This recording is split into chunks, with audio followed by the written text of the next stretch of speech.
on camera. Today's April 13th, 2022. We're the Atlanta History Center today in Atlanta, Georgia. And my name is Joe Bruckner. I'm a volunteer at the History Center. And with me is Carrie King, who is also a volunteer at the History Center, and Sue Verhoff, who is the Director of Oral History and Genealogy at the History Center.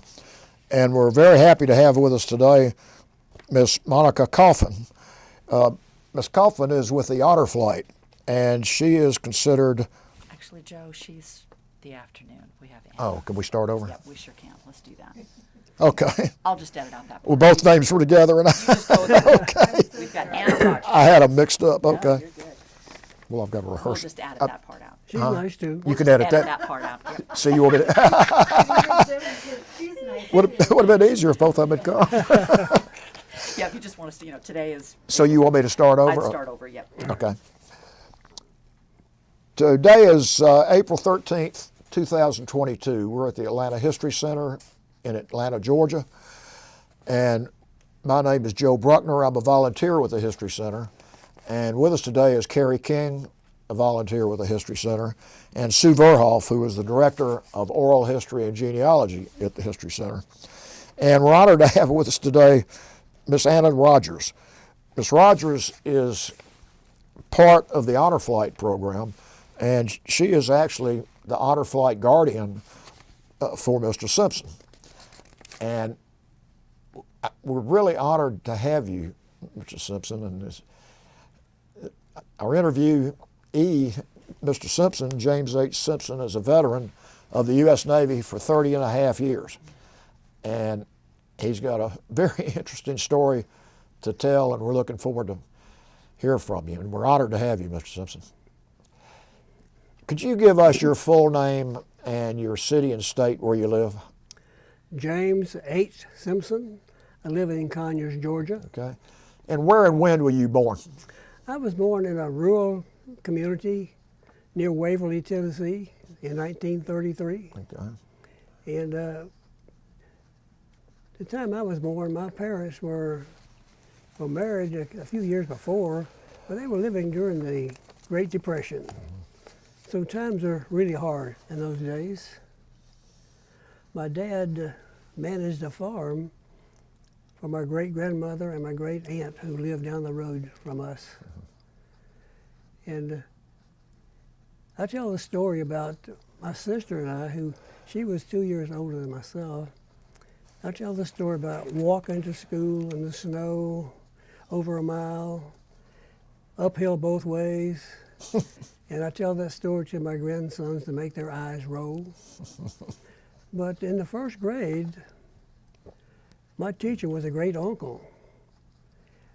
And I'll never forget, I was in school, in a one-room school, 8 grades, and my sister and another girl were making faces at me. And so I had to make faces back. And the first thing you knew, I was lying out on the floor. My great uncle just reached over and just knocked me out on the floor. That was my introduction to education. In the second grade, my great aunt, who lived down the road, was our second grade teacher. And so we got a ride to school from then on. So anyway, good memories of living in rural Tennessee, near Waverly, Tennessee, and good memories. When I was about 7 years old, my family moved to Memphis, Tennessee, a big move for us. And I was still in the second grade. And as time went by, I graduated from high school,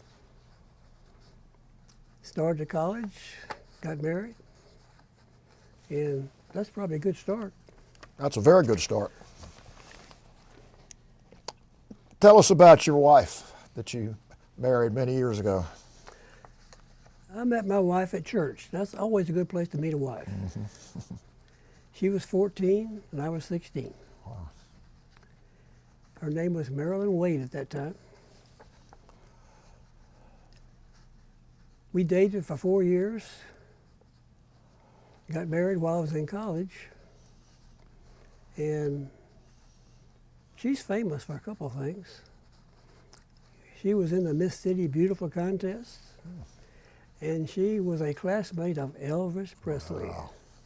I can remember going to a talent show there one time, and this young man came out with a guitar, made some music, and I'd like to tell my wife, I told you he's going to be famous one of these days, but that was Elvis Presley. And she has a yearbook that he signed. I've been told that's worth a lot of money, but I can't find it.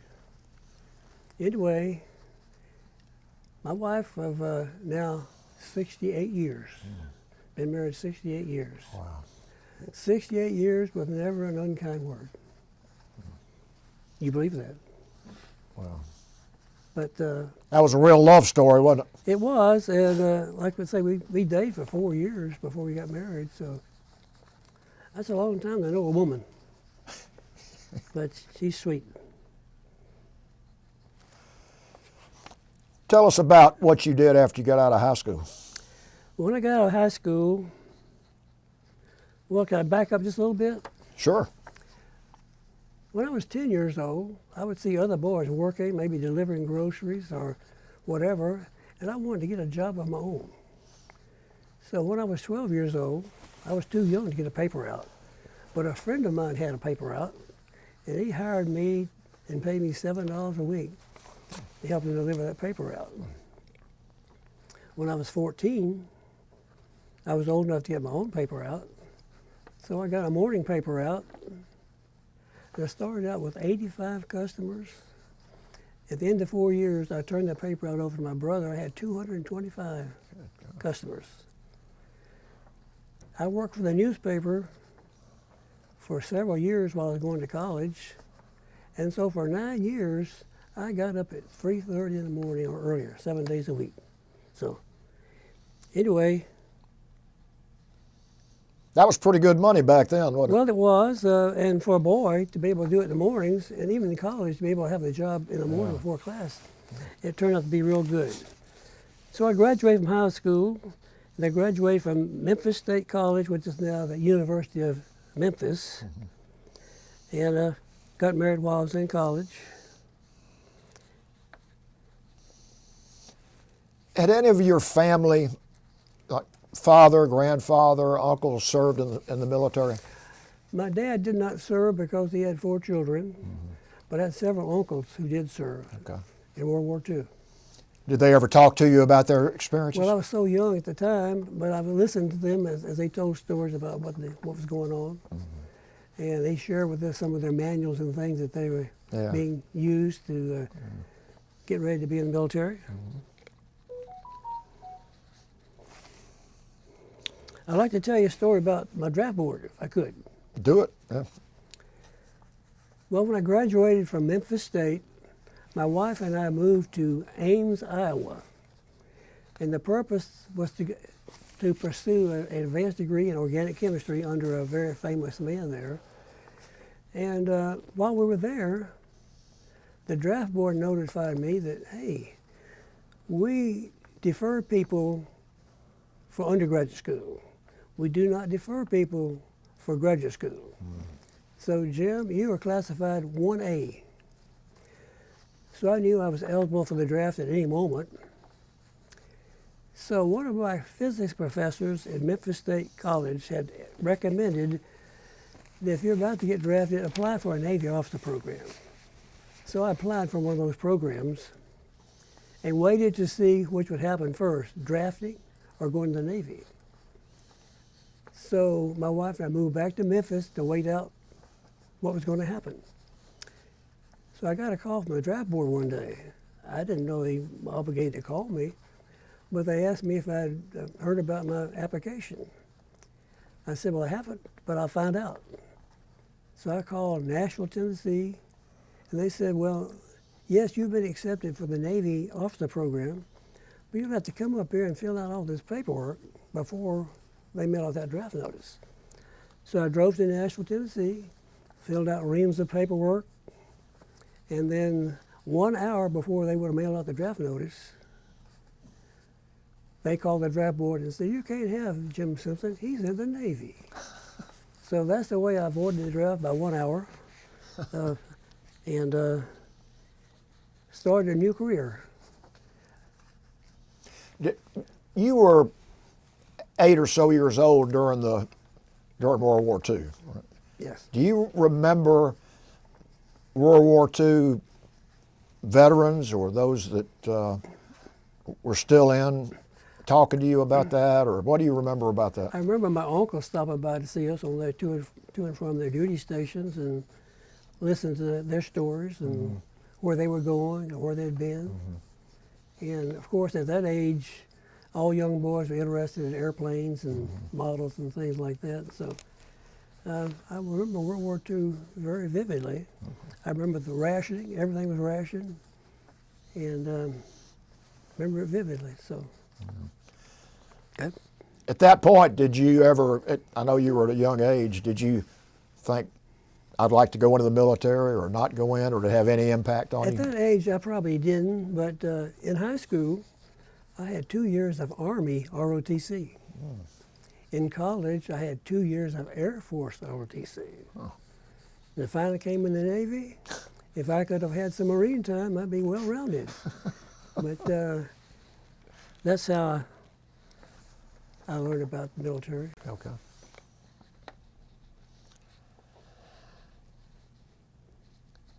What were your parents' feelings about you going into the military? I know you didn't have any choice, basically, but what were their feelings?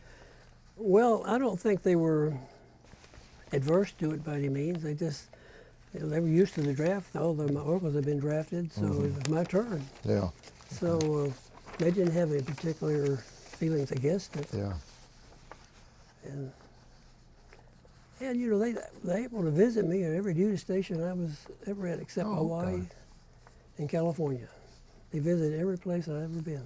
Well, that was pretty special for you, wasn't it? They come to see you and get to show them your ship, Wow. things like that. Take them aboard your ship for a meal. Gosh. Yeah. Well, continue and tell us about your experience when you first joined. When I first joined the Navy, of course, I had to go through officer training school, which lasted 4 months in Newport, Rhode Island. And from there, after I got my commission, I was ordered to the USS Stark County, LST 1134. Now, an LST, landing ship tank, is the kind of ship that's about 300 feet long. It was run up on the beach, open the doors, and the jeeps and the troops pour out on a beachhead. That's my first ship. But my first ship in Hawaii did a rather unusual thing. We took military people, their families, and their cars on recreation trips to the other islands in the Hawaiian chain. Huh. And on those trips, I could take my wife and my car. So we got the chance to enjoy paradise for 2 years. And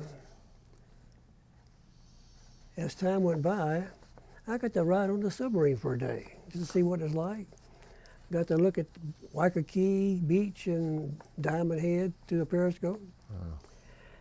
About the same time, my wife and I had seen this movie called Run Silent, Run Deep, a classic submarine movie that was very realistic from a submarine operating standpoint. So based on riding the submarine and seeing the movie, I said, I think I will apply for Officer Submarine School. So I did that. It required moving to Groton, Connecticut for 6 months. And from there, when I finished that course, I was sent to Charleston to serve aboard the USS Senate, a submarine in Charleston. Now, had you been informed then that you were going to be a submariner, I guess, because you...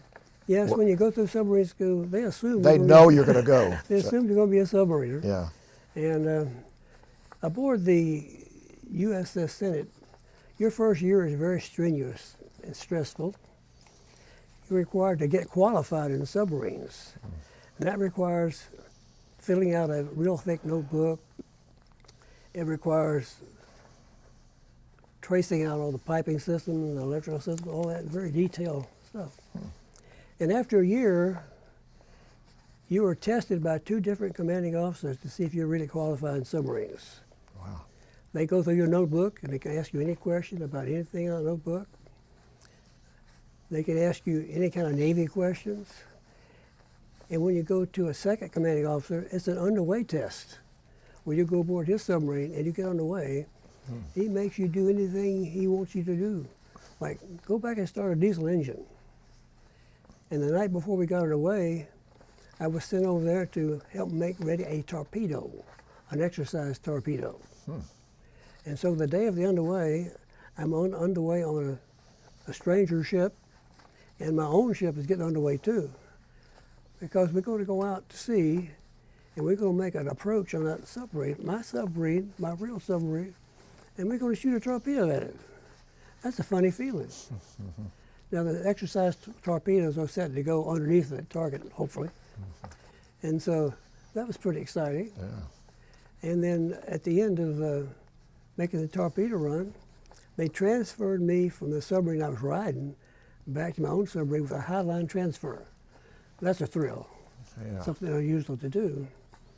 But anyway, I got qualified in submarines after a year, and I was finally able to wear the coveted dolphins on my chest. Gold dolphins indicate I was qualified in a submarine. That's a big thing for a submarine to accomplish that. Did they have a ceremony of some kind when they did that? They make a big deal out of it. The commanding officer will pin on you and make appropriate comments. It's a real big deal. Yeah, I can imagine. And the day you qualify in submarines, the captain says, okay, now we're going to get you qualified for command of a submarine. That's some time off yet, but training.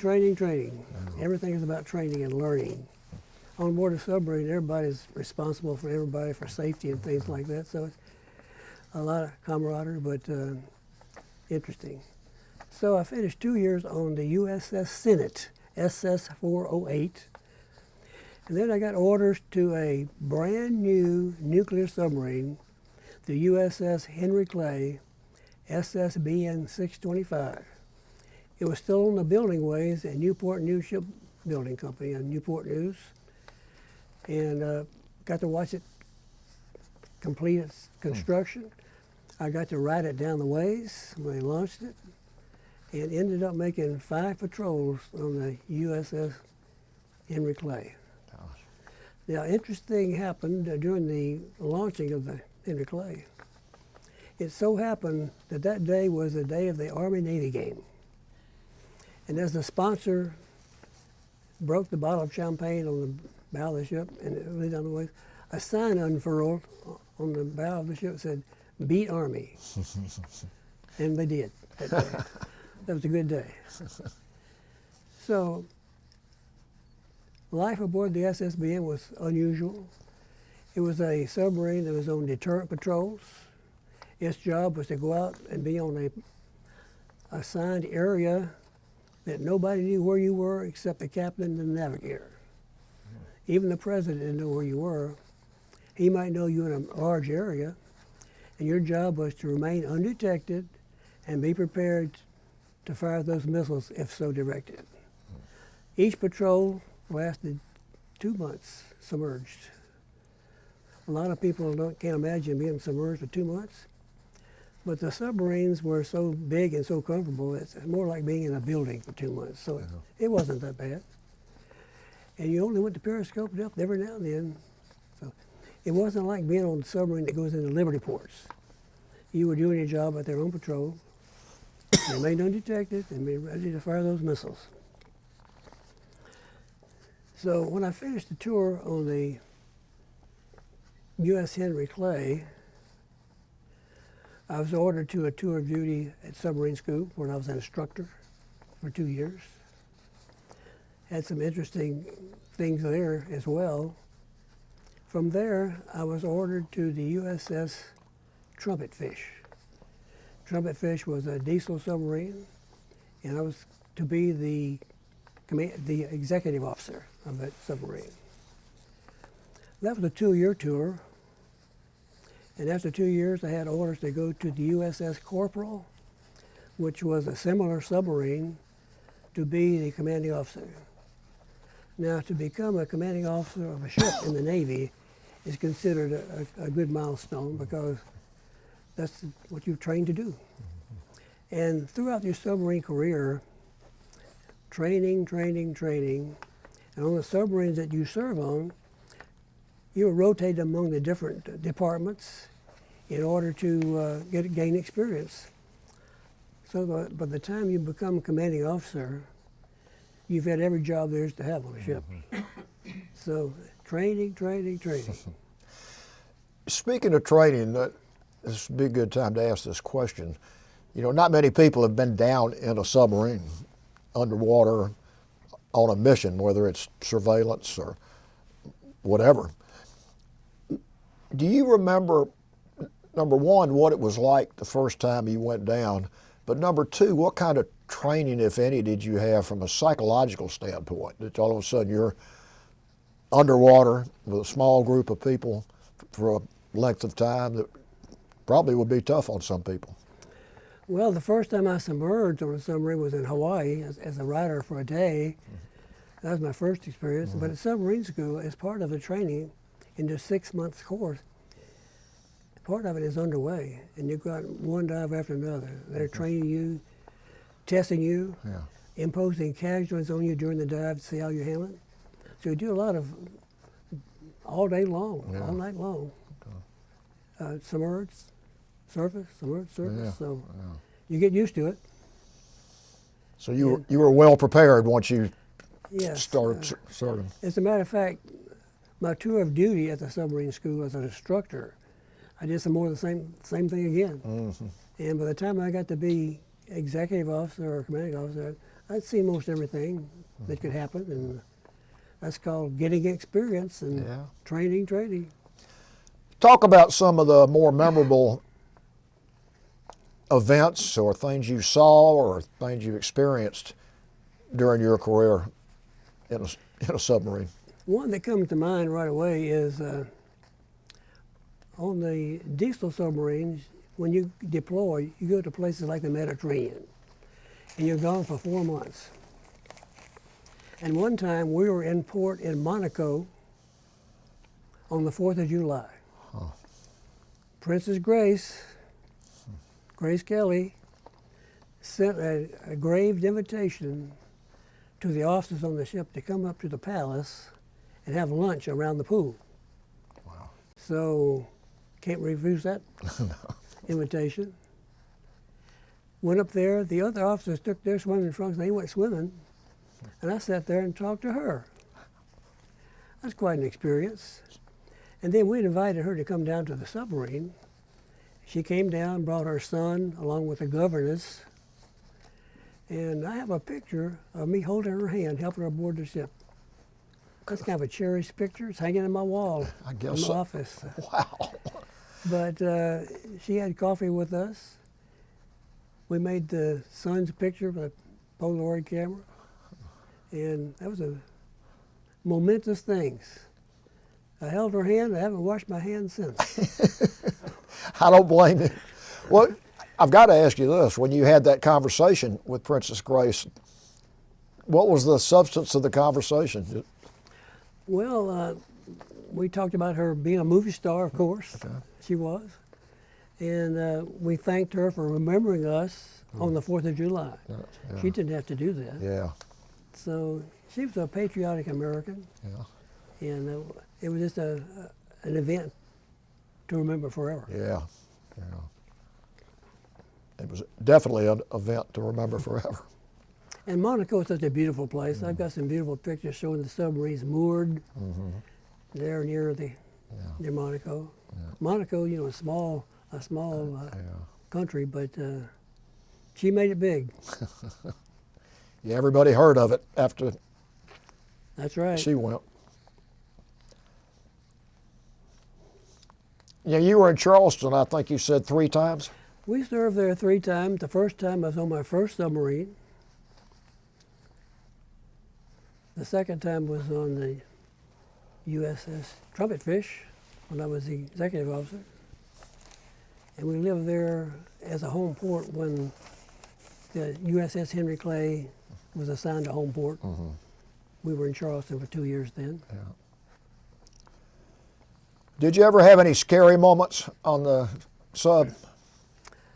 I did, and as It's a fairly long story, but I'll try to make it short as I can. No, we've got time. You tell it the way you want to tell I it. was riding on a submarine, the USS Tullabee. It was the smallest nuclear submarine in our Navy. I'm there as a rider, not as a crew member, because I was going out to observe an exercise taking place later on. On the way to the exercise, the Tullabee was assigned the duty of providing service to aircraft. Now in the Navy, aircraft and destroyers who normally look for submarines train with real submarines to increase their proficiency at finding submarines. Mm-hmm.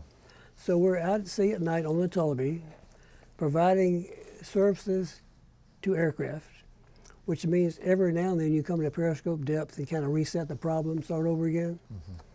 But one time when we came to periscope depth, we heard this scraping sound and a loud thud, and we knew that we'd hit something, didn't know what it was.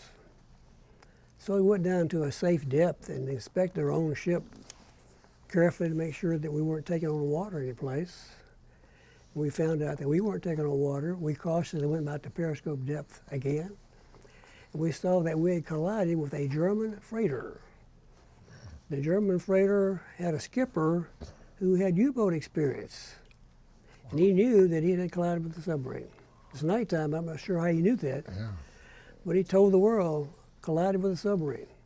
Well, back at the submarine headquarters in Norfolk, it could only be one ship, the Tullabee, and they thought maybe they had lost the submarine. Wow. Well, when we finally able to communicate and let the world know we're okay, then that was okay. But they sent a ship out to escort us into port, get us back into port, and make sure everything was okay. And on the way back to port, the ship kept sinking a little bit at a time. You have to blow out the ballast again, and got into port safely. And I don't think that the crew of the Tullabee realized what a close call they had until they walked down the pier and looked at the ship and saw this loud scrape mark along the bow with one of the sonar domes that's normally about 10 feet tall, scraped off completely. Oh, so, which points out the fact that some things are hazardous even in peacetime. Airplanes crash, cars crash, and submarines can collide. There have been a number of situations where submarines have collided with other ships, because when a submarine goes from deep depth to periscope depth, it's blind until you get up. You can get to the surface and look around with your periscope. And so that's a dangerous thing when you go to periscope depth, which they do all the time in peacetime. But each time you're taking a chance whether there's something there or not. Now, of course, the commanding officer will have sonar check with contacts, and he's convinced there's nothing there. He'll quickly go to periscope depth and look around, make sure everything's okay. There have been instances where submarines have surfaced underneath fishing boats. Fishing boats and sailing vessels don't make any noise. So if a submarine doesn't hear it, it doesn't know it's there. Oh, wow. So that was one close call, you might call it. Yeah. And it seemed routine because nobody in the ship got excited on the ship that I was riding. They're well trained and just another day. Was that when exciting? you were, oh, excuse me. Was that exciting enough? Yeah, that's very exciting. Well, there was a period of time where they couldn't locate you. Did your wife know that, or she just assumed you were still out on? Well, the headquarters in Norfolk was getting ready to notify people that we've got a submarine down. It never got to the point where the dependents, as far as I know, were concerned about it. Because by the time that they learned about it, it's all over with. So. Now the Navy has lost a couple of submarines, nuclear submarines. It lost the USS Thresher in 1963. And it's lost other submarines. And when the ship doesn't return and the dependents don't know it until it doesn't show up at the pier, it is a very tough time for dependents. I'm sure it is. USS Scorpion sank on the way back from the Mediterranean, And it was several weeks before they located the wreckage and knew what happened to it. So some things are dangerous even in peacetime. Yeah. Did you get very, very close to your members of the crew? I mean, because you're at close quarters, and you become good friends? Submarines, by definition, are very close quarters. Yeah. And the thing that's different about submarines as compared to other larger surface ships is the camaraderie. You live closer to the crew. You live close together. You work close together. And just a kind of a special relationship that I don't think you find on some big ships. So. Now, part of this was during Vietnam. I know you weren't in the waters near Vietnam, but did you all stay up to date on what was going on there, or were you just pretty much concerned with? We got the news like anybody else did about Vietnam. Okay. Being on the submarine on the East Coast, we did not get involved. Yeah. Submarines on the West Coast and in Hawaii probably got involved in ways that we were not privy to. Yeah. Because, you know, submarines are intelligence collectors too, so Yeah. I'm sure they had a part. But being on the East Coast, our deployments were confined to Caribbean and Mediterranean. What's the longest you were ever out at sea? The longest at sea was on a submarine patrol for 2 months on a Polaris submarine, 2 months submerged. Okay. Wow. And with the nuclear submarine, they only have to be refueled every 25 years. So they're only limited by the morale of the crew and the amount of food you can take on board. They can stay out for a long time. See. On the diesel submarines, when you were deployed to the Mediterranean, you were gone from home about 4 months. But you got a chance to visit a lot of ports. Portugal, Spain, Gibraltar, Italy, Athens, Greece. If there are any experiences you want to talk about or things that you just were amazed at seeing in any of those, this would be a good time to talk about it. Well, the most impressive one was more with Princess Grace. But one time the submarine, when I was commanding officer, we were in a port by ourselves. Now usually when the fleets are going to port, there are thousands of people on the beach, sailors everywhere. But in Volos, Greece, we were there all by ourselves, one submarine and one port. In Volos, Greece, it's an island, and we were given the key to the city. And just treated like royalty, you know. Wow. Had a chance to walk up and visit the senior guy there, and it was always kind of funny protocol. What do they expect from me, and what do I expect from them? It's always interesting to see how that would work out. But speaking of deployments, I can remember on my first submarine, we were deployed up near the Arctic Circle. Way up there, it's really cold, and the weather is extremely rough. I mean, very rough. I can remember standing watch on the bridge, chained in, so if a wave came over, it wouldn't wash over. It was so cold, you'd only stand about 30 minutes, and you come down, change watch, and so forth. And I asked myself, now, I volunteered for this. What am I doing here? And then a few months later, we'd be in the Caribbean, maybe at night, stream back and forth, and seeing the lights of San Juan, and this beautiful weather, and you say, this is why I'm here. Yeah. So there were good times and bad times, weather-wise, and times when you said, what am I doing here? And times when you said, I'm proud to be here. You see some of both. Yeah. You probably had more times where you were saying you were proud to be here than the other ones. Absolutely. You know, going to the Mediterranean, for example, you are ambassadors for the United States. And you're expected to act a certain way and leave the impression that of your United States Navy. And that worked out real good. Before we move on, is there anything else you want to talk about what you saw and experienced when you go into the ports? Or on the submarine? Well, it was always interesting because as a tourist, there's a lot of nice things to see and a lot of nice things to do. And I jokingly say sometimes that every time you go into port, you have a briefing in the wardroom where someone tells you about what to expect, what places are off limits, and things like that. And I'll never forget someone saying that you got to learn to say 3 things in the language of the place where you're going.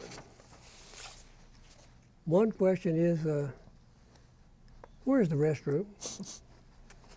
Another is, where is the restaurant? And then the third thing is, I love you. Oh. That's a joke. The third one is the most important. Did you pick up much of any of the languages in the places you? I know you weren't there that long, but No, but I've thought about the fact that when the French ships come into our ports, they can speak English. yeah, We go into their ports, we can't speak French. We Yeah, can't do that. so true. Anyway, I never learned any languages, but you get by as long as you can ask those 3 questions. Yeah. Now, was there any kind of limit, like age limit or service limit for staying on the submarine? I mean, did they ever, even though you were performing well, was there any time when they would say, okay, you've been doing this for 20 years and moving you on to something else, or could you do it your whole career? Well, unfortunately, when you get to be commanding officer, you don't get to ride submarines much anymore. You ride some, but there's no age limit that I'm aware of that keep you from serving. Yeah. But usually by the time you get fairly senior, you're not really serving on submarines anymore. You're serving on staffs that support those jobs. I've served on several staffs after I had command. I served on the staff of the Commander Submarine Force Atlantic. He's the boss of the whole Atlantic Submarine Force. I've served on the squadron staff, Commander Submarine Squadron 6 staff, located in Norfolk. The squadron had a submarine tender, had about 6 or 8 submarines assigned to it. Some of these submarines were being built, and the squadron was responsible for having them well trained before they were ready to do sea trials and things like that. I've served on a staff at St. Lance, and my last tour of duty was at a place called Com Op Dev 4, abbreviation for Commander Operational Test and Evaluation Force Atlantic. That was my last job in the Navy, and their job was to test the equipment that the Navy's paying money for and witness developmental testing on it to make sure the Navy was getting what it was paying for. Oh. And that was a good job. I had charge of the undersea war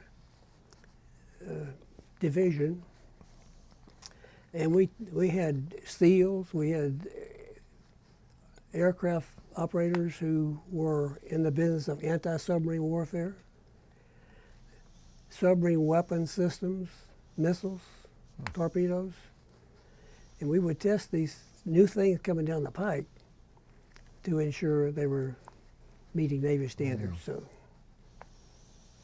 but my most one job I had was in California.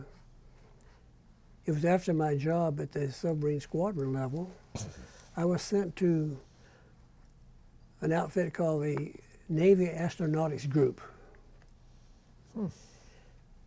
Its job was to operate 5 or 6 navigational satellites, which were orbiting the Earth at about every 105 minutes. These satellites were used for navigation, designed for the Polaris submarines, but it turned out that civilian users and other surface Navy could use them as well. So we operated 5 or 6 satellites at a time. We had tracking stations in Maine, Minnesota, California, and Hawaii. Gosh. Tracking stations would get the information about the satellite and put a message into the satellite every 8 hours with this predicted position where the satellite would be. And a ship or a shore station that had the right equipment could use that information to determine their precise location on the Earth. So we did that. I served there 3 years and had to go to Washington, D.C. every month to brief my admiral on what was happening with the command in California. The headquarters in Point Mugu, California contained the communications center as well as the headquarters. And so I had to go back to Washington once a month and brief my admiral. And after I briefed the admiral, I usually either go to Maine, Minnesota, or Hawaii to check on those stations. Now, our navigation system gave you very accurate information. But when GPS became operational, they didn't need us anymore. GPS, like we have on our phones and our cars, that's real time. Mm-hmm. Whereas with the satellites, you had to wait till the satellite came by. Mm-hmm. So when GPS became operational, that command shifted some other responsibility. Yeah. Well, that had to be a very interesting assignment, I would think. Well, it was, and just the fact that the computer center at the headquarters in Point Mugu was very large, because they had to do all the computations to figure out the satellite's projected position. Now, if the Earth were perfectly round with no mountains and what have you, it'd be a lot simpler. But every time it goes around the Earth, it goes over something different. Yeah. It could be a mountain, it could be an ocean, whatever. And to compute the predicted orbits took a lot of computer power. Yeah. And during the time I was there, we got to see the size of that computer center diminish by probably 75% as new computers came online that were a lot smaller. Gosh. But I was told one time by one of the technicians there, in order to predict the satellite orbit, it took about 4 feet deep computer paper to contain the program that computed that orbit. I thought that was impressive. Yeah. It was 4 feet tall, all part of the program to compute that orbit. That is impressive. Have you kept up at all over the years with any of your crewmates? Very few. If I still lived in Virginia Beach, where we retired, by the way, never expected to move again, I've been around a lot of Navy. In Atlanta, there's not a whole lot of Navy. And very few submarines, although they do have some activities in the Atlanta area. By phone and email and text message, some people that I've served with in the past. Okay. Not to the extent that would be what I like, but yeah. That's the way it is. Okay. Now, I know you served 30 and a half years in the Navy. What was it like when you left and went into civilian life, just from an adjustment period? Or? Well, it wasn't very hard. The biggest thing I miss is the camaraderie, the crew members, yeah. And it's a very close situation that's what I miss the most. Yeah. But when I retired from the Navy, I retired at age 53. Oh. I never worked again. Well, talk about... Except church work. Church work doesn't pay very well, but it's rewarding. But it's an honorable job, right? It is. Well, did you do much traveling after you got out of the Navy? I have traveled so much. I love to travel. I say if I'm not on a trip, I'm planning one. And during the time that after I was retired, I made a lot of trips with my grandsons. Good. I had 3 grandsons. I like to travel with them. And people would say, well, why don't you take all 3 of them at the same time and get it over with? And I say, no, one at a time. He and I are buddies. So we're real buddies. Yeah. If I took 2 at a time, they'd be buddies. I'd just be the driver. Yeah. 3 at a time? No way. But I figure I've traveled over 55,000 miles on just my grandsons. Gosh. And since 1982, I think I have traveled by car something like 460,000 miles. That's so good that you're doing that. Well, one year I took my oldest grandson on a trip to all 48 states. That trip alone was 11,000 miles. Golly. All 48 states. I know there are 50. And we saw a lot of stuff, really did. And Bet you did. memories that will last forever.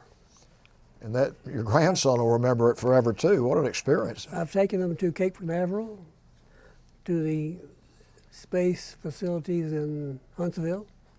I took one to Houston, to the Space Center down there. We went to see the battleship Texas. On the way home from that trip, we went to New Orleans. I took my grandson to French Quarters. I wanted to teach him what Cajun food is like. So we went to a restaurant there, and what does he order? Grilled cheese sandwich. He hates me to tell that story. And so I've taken them to, like I say, Canaveral. I've taken them to Silver Springs, Florida. I took one grandson to a museum in New Jersey that has every railroad model setting you can think of. It's a huge building, it's completely full. Gosh. With that grandson, we've ridden the train to Washington twice. One time we stayed on the same train route and went to New York City. And then when he was 16, we flew to New York City. So I've traveled a lot with my grandsons. I took the oldest grandson to a science museum in Chicago just to see the German U-boat that's on display there. So I look for excuses to make trips with my grandsons, and we've been a lot of places. Well, you've got lucky grandsons. I've had a lot of fun with them.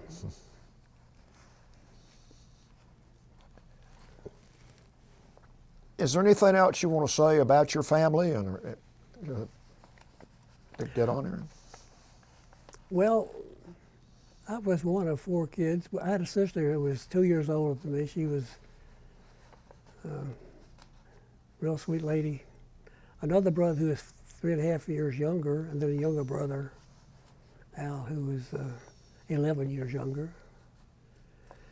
And we look back on our past and growing up in Memphis in the 50s and think how lucky we were. Church and school, same people, the same people at church and school. It's just a good time for growing up. Yeah.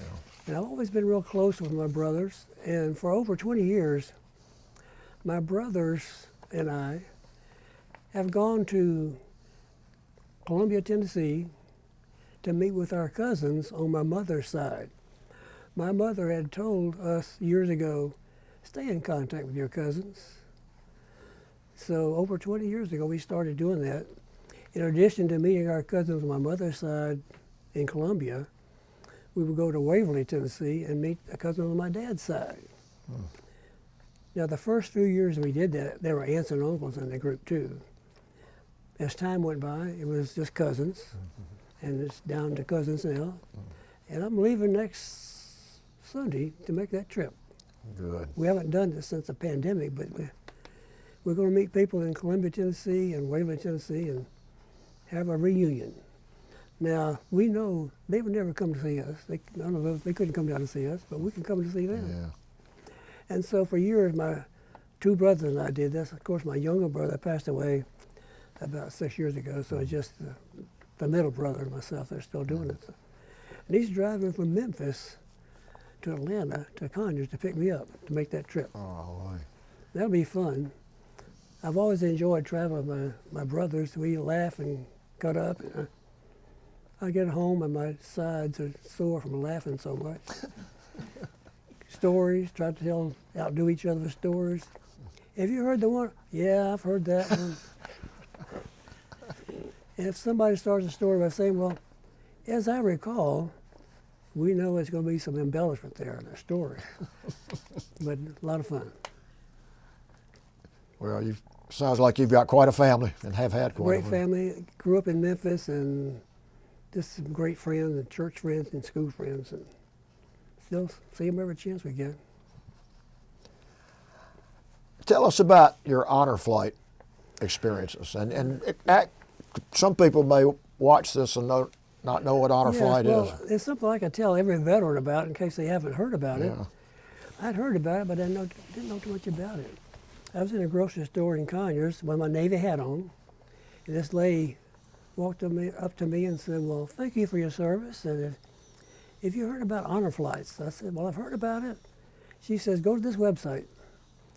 And so I went to a website and downloaded an application, sent it in, and got a letter saying, "Hey, you've been accepted to go on the honor flight." Now, the honor flight is a special program that normally you have to pay to participate in. It's free to veterans. But they said, "You've been accepted." And we had to go down to a place where they reviewed what was going to be going on to give us kind of an idea of what was going to happen. And that's where I met Anna Rogers. Anna Rogers was going to be my veteran's guardian. On the honor flight, we had 25 veterans, and each veteran was assigned a guardian. Veterans wore blue T-shirts, guardians wore red T-shirts, and they look out for you. Now, to be a guardian, you have to be trained, you have to volunteer, and you have to pay to do it. So I thought I could just invite any friend I wanted to be my guardian. I didn't know how that worked at the time. But at this meeting prior to the honor flight, this young lady sits down next to me. She says, "Are you Jim Simpson?" "Yes." She says, "Well, I am your guardian." That was Anna Rogers. That's back in 2018 now. The honor flight was a wonderful experience. We had to leave at 4:30 in the morning from Conyers on a bus with a police escort to the airport. In addition to the police escort, there were bikers, a whole bunch of them. It's still dark, and you see all these flashing lights. We would pass under these bridges, and these fire trucks would be flashing lights and everything. And close down traffic down 285 for our bus to go to the airport. At the airport, there are people there to meet you and greet you.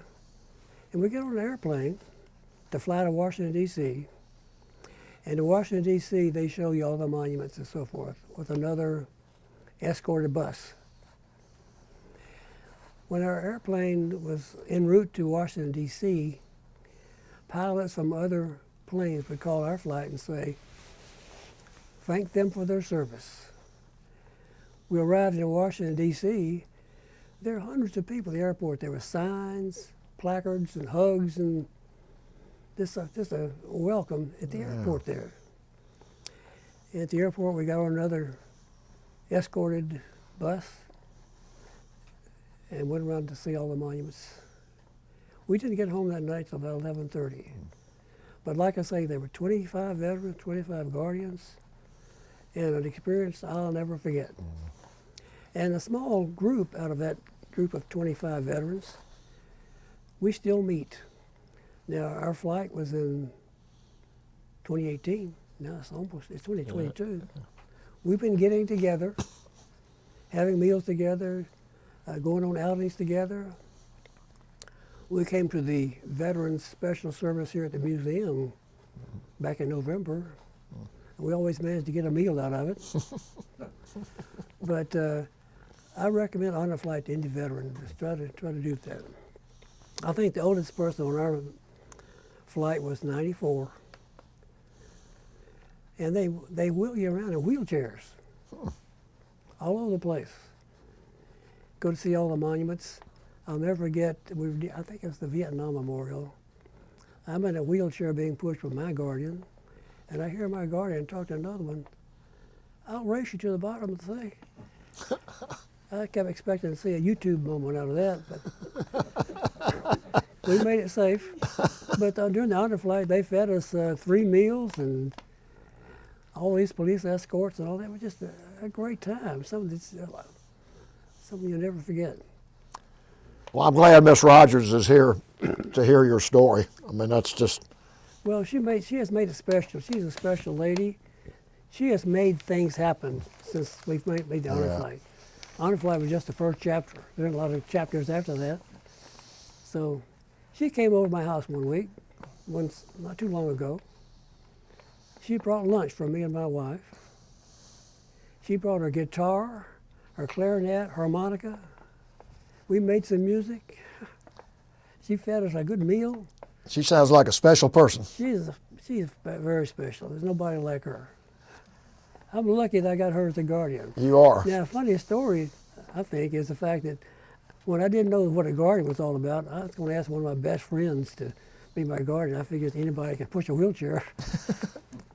And when she sat down beside me at that meeting before the fight and told me, she said, "I'm your guardian," I said, "I've already got one." I sure am glad. Yeah. I'm going to tell my friend, I got a better guardian than you. That was a good friend. He was a real good friend, and he would have done a good job too. He could push a wheelchair, but he wasn't Anna. Yeah. Anna emails me. She has me involved in something called Story Worth, where during the year she'll ask you questions, and you'll send the answers back in. At the end of the year, they make a book out of it. Gosh. And we're on question 17, I think, there, where she's asked me a question, and I'll send back an answer with pictures. You can send pictures back with it. Grief.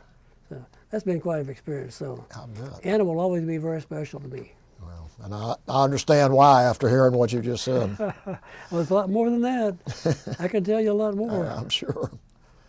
Well, you mentioned musical instruments. Sounds like you're a musician.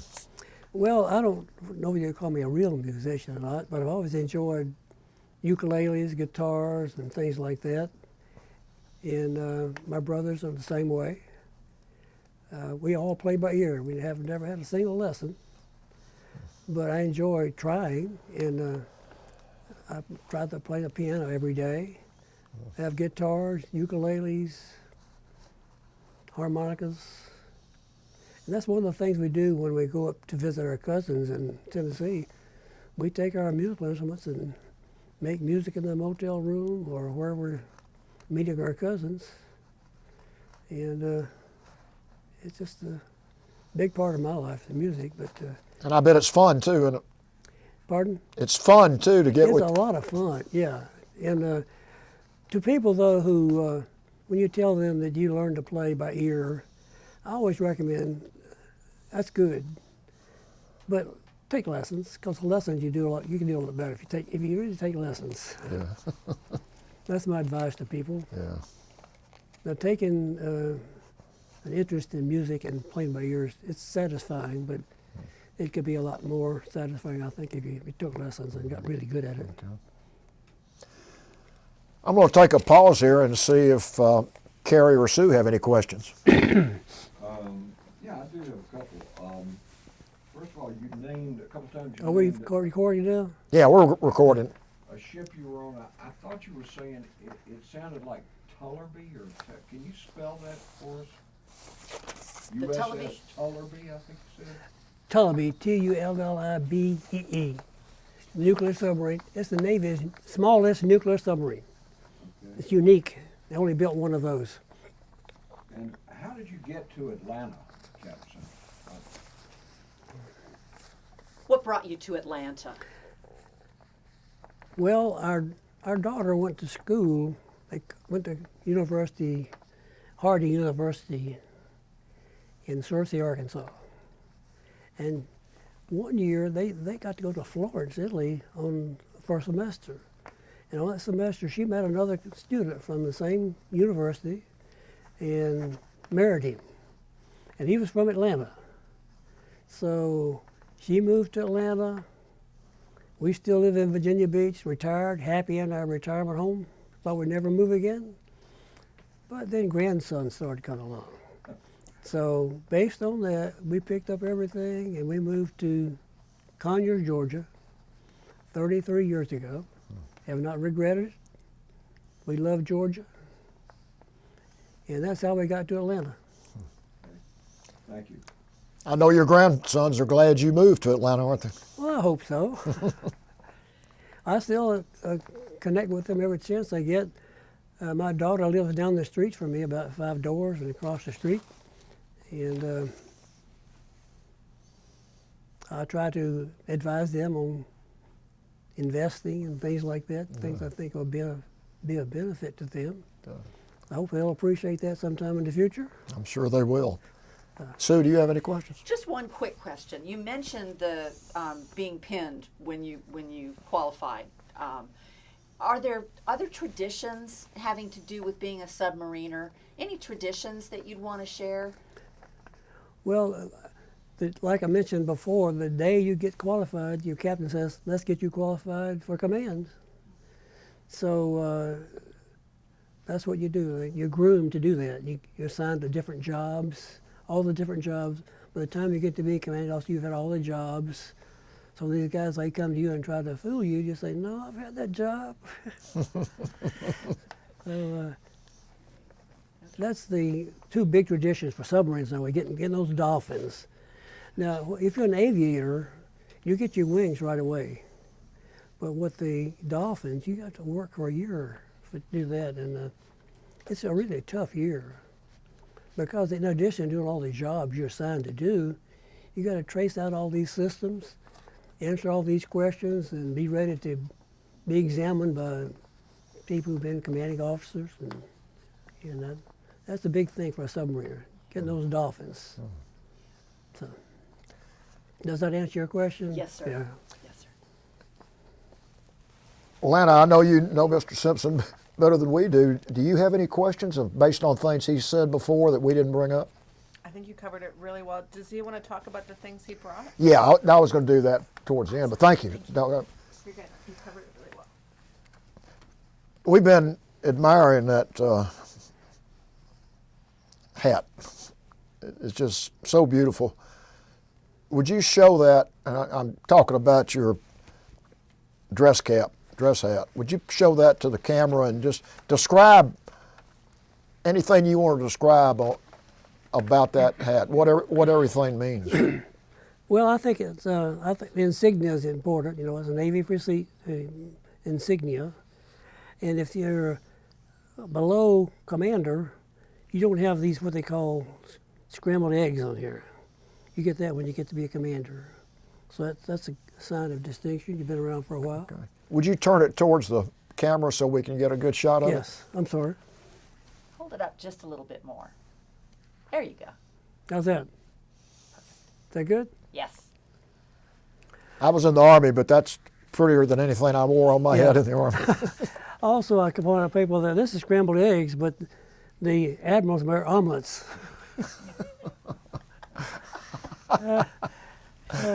And show us your cap too. Okay. I think that's important. You see that? A little higher. There you go. Is that good? Yes. Now I've got another cap that says USS Corporal on there to indicate the ship I had command of. So I alternate between this cap and the other cap. They'll both have the scrambled eggs on them. I would show us your picture. Gosh, don't want to forget about that. Can you see that? That's a handsome man there. It sure is.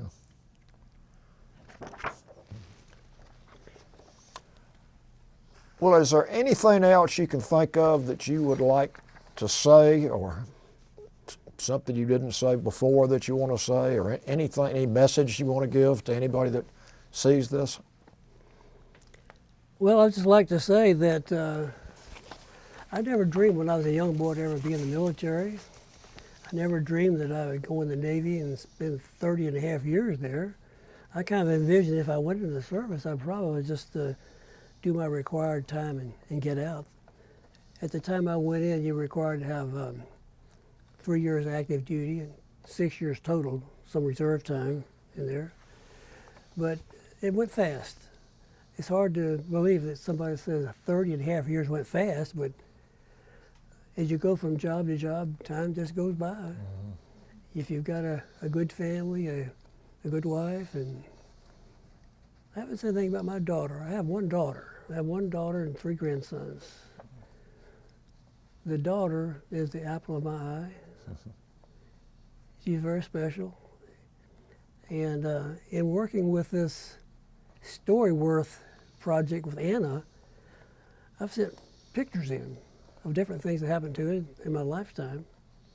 And speaking of my daughter, I'm submitting 3 pictures, among many others. One shows my daughter when she's probably less than a year old, sitting on the couch. I'm holding a banjo ukulele, and she's handling a little toy ukulele. And then the next picture is when she's about probably 6 or 7 years old.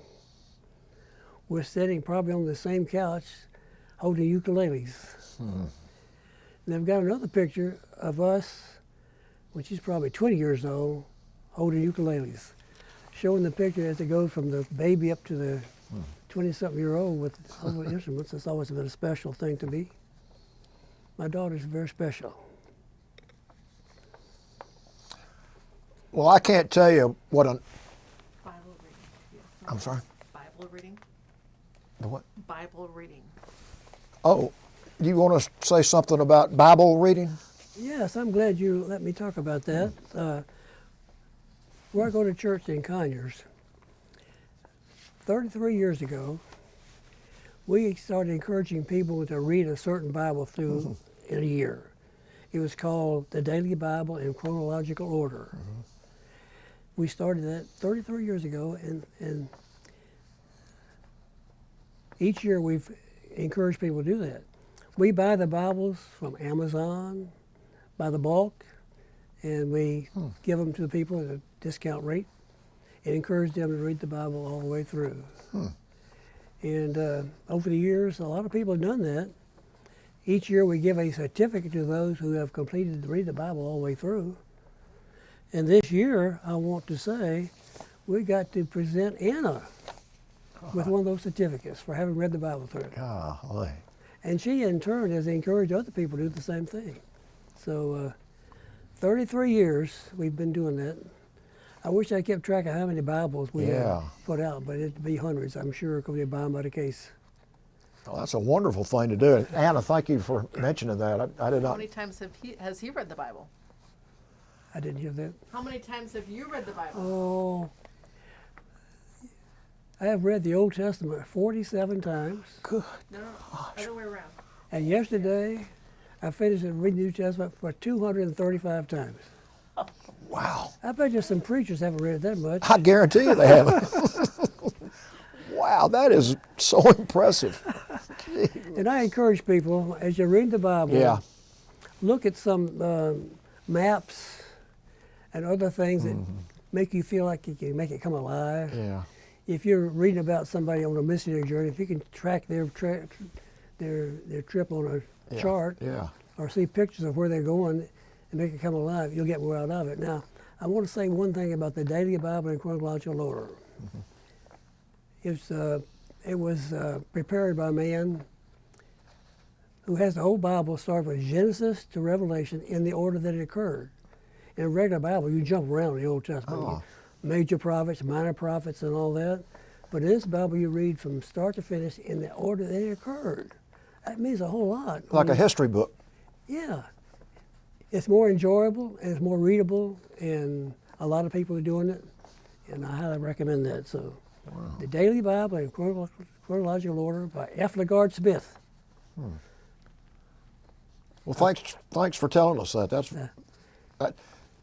That's another virtue you have, and you've got a lot of them. I will tell you, I think all of us are just amazed at you and your experiences. I mean, you grew up in the Depression, but you were out delivering newspapers and making money later, so you're definitely a good businessman. You got a wonderful family. You're obviously a great I have a lot to be proud family of. man.